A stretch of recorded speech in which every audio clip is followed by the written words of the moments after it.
दाना पार्ट 2।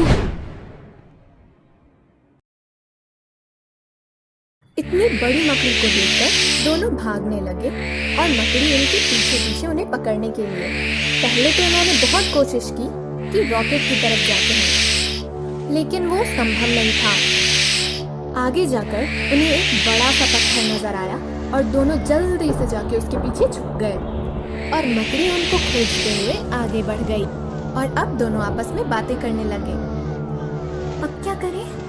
ये तो इतनी बड़ी है, राक्षस जैसी हमें खा तो नहीं जाएगी ना? मुझे क्या पता, मुझसे क्यों पूछ रही हो? कहीं ये हमें ढूंढ ना ले। कोई छुपने की जगह भी नजर। एक मिनट, अरे वो देखो सामने में एक गुफा है। हाँ, मैंने भी देखा, पर मुझे भरोसा नहीं रहा यहाँ की चीजों पे। अब क्या पता उसमें इससे भी बड़ा कुछ निकले। अच्छा, हमारे पास दूसरा ऑप्शन है? नहीं है पर। तो चलो। और दोनों जल्दी से दौड़कर गुफा के अंदर चले गए। हाश, किसी तरह अंदर तो आ गए। अब यहाँ से बच के बाहर कैसे निकले? रुको, मुझे देखने दो। और फिर उनमें से एक गुफा से बाहर जाकर देखने की कोशिश करता है कि सब कुछ ठीक है या नहीं। तब उसकी नजर पड़ती है उन बड़े बड़े गड्ढों पर जिनमें से हर तरह की मकड़ियां निकल रही थी। सारी मकड़ियां इधर उधर फैलकर लगता है जैसे उन्हें ही ढूंढ रही थी। ओह नो, अब क्या करें?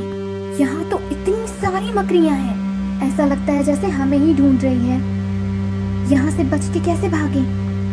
अभी अंदर रहने में ही भलाई है। आई विश ये लोग जल्दी चली जाए यहाँ से। यहाँ के हालात तो बहुत खराब हैं। मुझे उसे जल्दी जाकर सतर्क करना होगा। और वो दौड़कर गुफा के अंदर चला गया। क्या हुआ? सब ठीक है? तुम इतने घबराए हुए क्यों लग रहे हो? अरे बात ही ऐसी है। बाहर में हमने जो मकड़ी देखी थी उसी तरह की 1000 मकड़ियाँ मुझे नज़र आई हैं अभी, और शायद वो हमें ही ढूंढ रही हैं।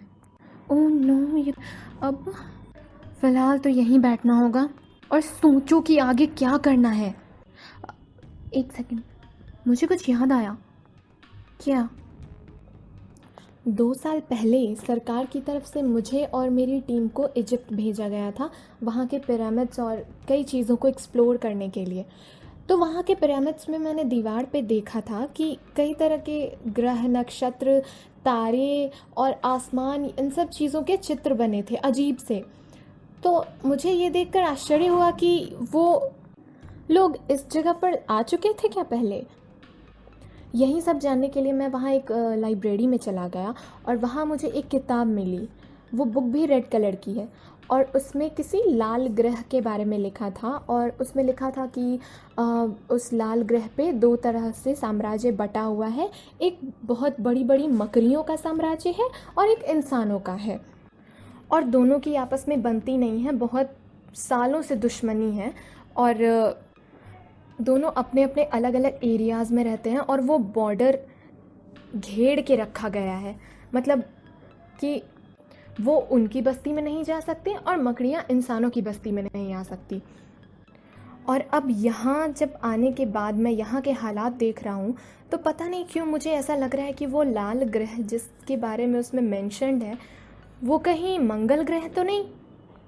और अगर वो मंगल ग्रह है तो हमने यहाँ मकड़ियाँ देखी है, तो इंसानों का भी साम्राज्य होगा। और अगर ऐसा है तो हम इंसानों के पास जाकर उनसे मदद मांग सकते हैं यहाँ से निकलने के लिए, क्योंकि ये जगह बहुत ख़तरनाक है।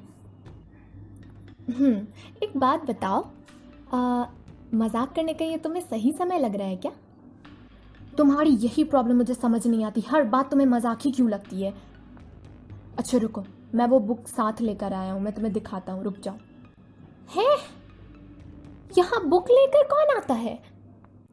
अरे वो मैं पढ़ रहा था तो मन किया, सोचा कि अगर खाली समय मिलेगा तो रॉकेट में पढ़ लेता, बस इसलिए लेकर आ गया। तुम वो सब छोड़ो, तुम ये देखो, इस मैप के हिसाब से अभी इस जगह पर हम हैं, तो अगर हम सीधे जाकर यहाँ से लेफ़्ट लें तो हम इंसानों के साम्राज्य में जा सकते हैं। तो क्या अब चलें क्या? हाँ, एक बार देख लेता हूँ बाहर, फिर बच बचा के चलते हैं।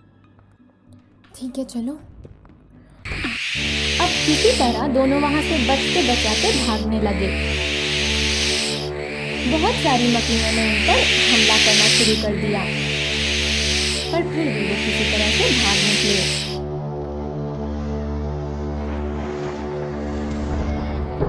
अचानक उन्हें कांटेदार तारों से घिरी हुई एक बस्ती नजर आई, जिसमें मंगल पे रहने वाले इंसान रहते थे।